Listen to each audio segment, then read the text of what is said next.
Ellie Yell. I'm a founder of a tech startup in London. I'm an occupational psychologist and mother. I'd just like to say I've massively enjoyed the last 3 days. It's made me realise how small the world is because I had to come the whole way to Rio to meet 2 people who work on the same road as me in London. And if you saw Amy's talk earlier, the Cubs in Wokingham at a supermarket, I used to live in Wokingham and go to that supermarket the whole time. So it's really random.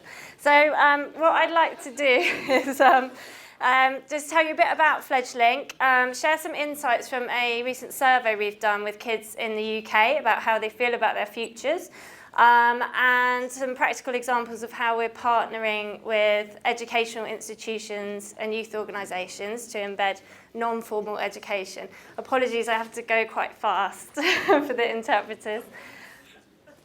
Well, if you could see the next slide, you would see that I have 5 children.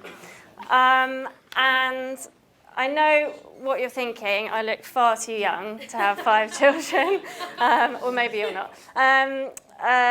We have what's called a blended family. So 3 of my kids are stepkids.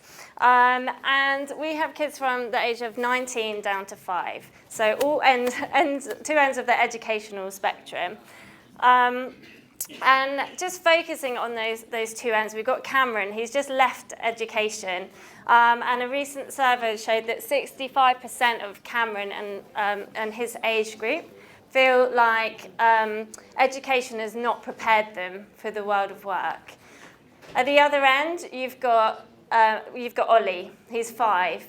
Also, a recent study has shown that 65% of Ollie and his peers will be doing jobs that don't exist yet.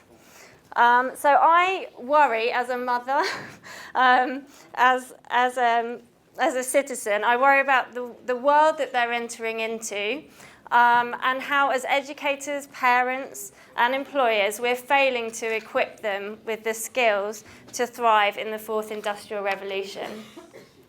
What I really wanted to do, I'm just going to try one more time.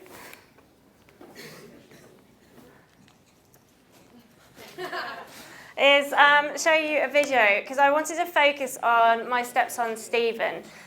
He is 15.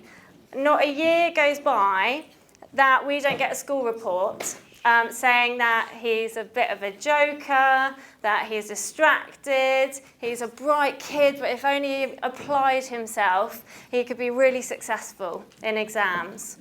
I took a secret video of him playing the piano, and he was playing one of Ed Sheeran's songs called Perfect. One day, Stephen decided that he wanted to learn the piano. So using YouTube as his only source of learning, no teacher, no book, he taught himself to grade 5. And only now is having piano lessons to really hone his skills. At a similar time, he also decided that he wanted to be a runner, and learning, as you do, learning the techniques of starting off the blocks, maximising his performance round the bend, guess where? On YouTube. He joined an athletics team and is now set on being a 400-metre international runner. And as his first career, I suppose. So last week, at 15, he ran a time that would have got him into the nationals. So, well done, Steve-O, wherever you are. Don't tell me this kid can't focus.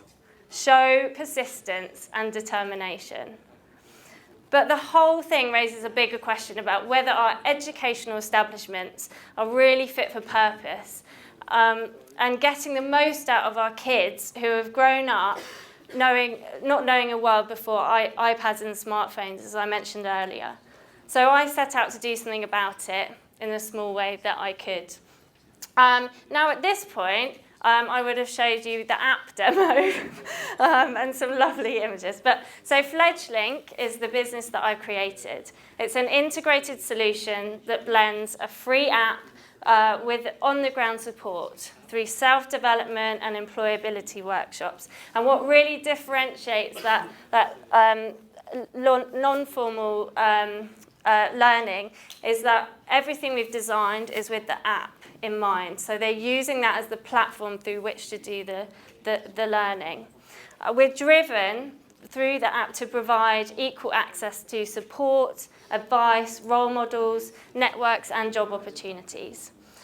So just to highlight a few things that you would see in the app. So what can a kid do? They can build a step-by-step digital CV, and they can connect with each other through that. And it's all about using social networking for good. So I actually started designing this at the point of seeing Mark Zuckerberg held up against, in front of the committee. And all that was going through my head is how can we take what is good about digital communities and social networking and harness that and leave out sort of all the bad bits. So as they connect, it's a way of measuring all of those stuff that it's really hard to capture for a kid who's 15. So the qualities, strengths, and attributes as well, which gives them a unique strengths profile. We've also researched what kids want more help with around non-formal education. And we've created a personalised discovery feed through the app. So based on what they're interested in, they can filter things on and off, and it's all the things that basically they don't teach you at school. So things around managing my money, mental health and well-being, getting prepared for work, the future of work, STEM careers, creative careers, etc.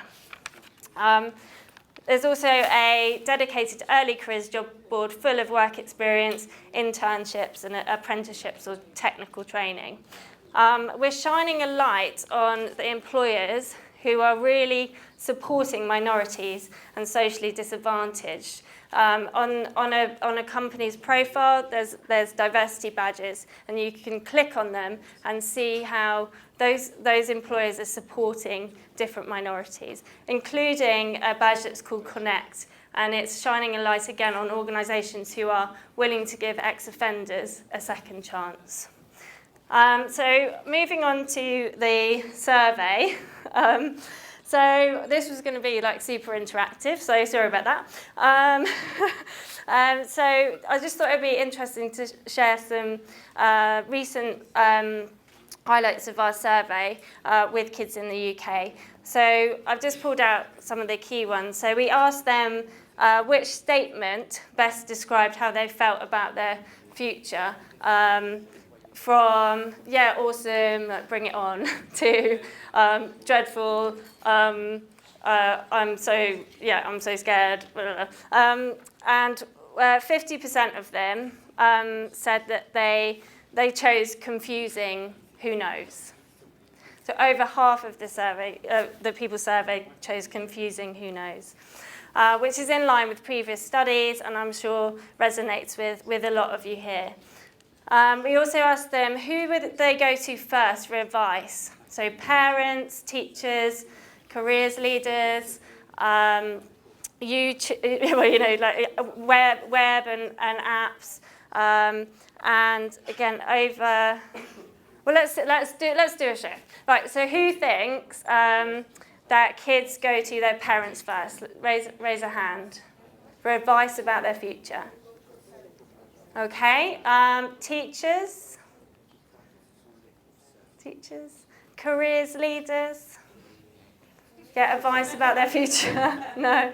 And what about web or an app? Okay, so yeah, okay. So 49% of them said that the first port of call would be their parents. So again, half of them saying that that's where they go to first. So it suggests that for many, parents are still key stakeholders and influencers in our kids' futures. So how do we, as communities, equip parents as well to be having that conversation? We've been talking so much for the past few days about how, like, what we can do, around non-formal education, what employers can do. parents are such a big influence still when it comes to this stuff. We also asked them how many different careers they feel they'll have in their future.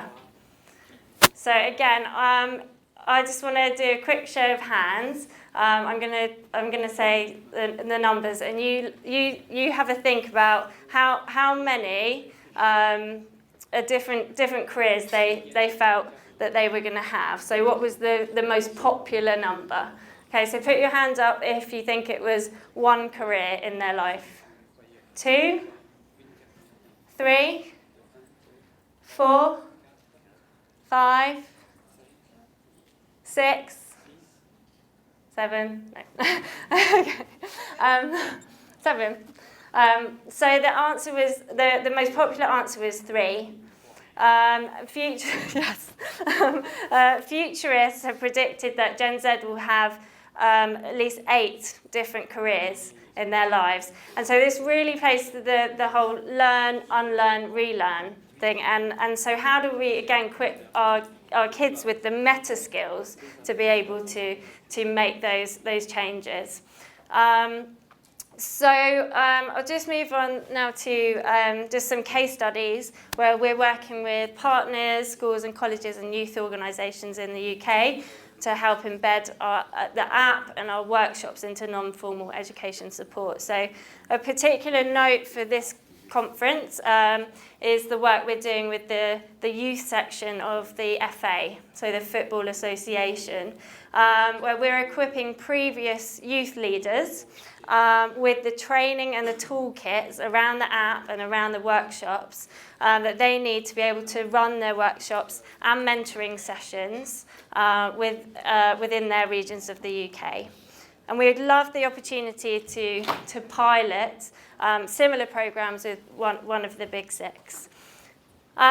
So just finally, with the uncertainties of Brexit, yet another election tomorrow, Fledglink is at a vulnerable time in the UK, and it's hard to secure funding from governments and organisations who should really be the ones stepping up to solve this crisis, not us.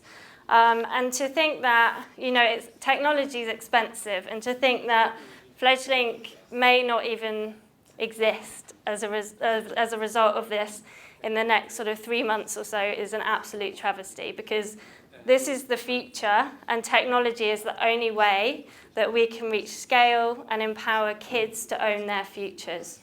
So please come together with us under SDG 17 so we can harness what we've created to support goals 1, 3, 4, 5, 8, 9, 10 and 11. Thank you.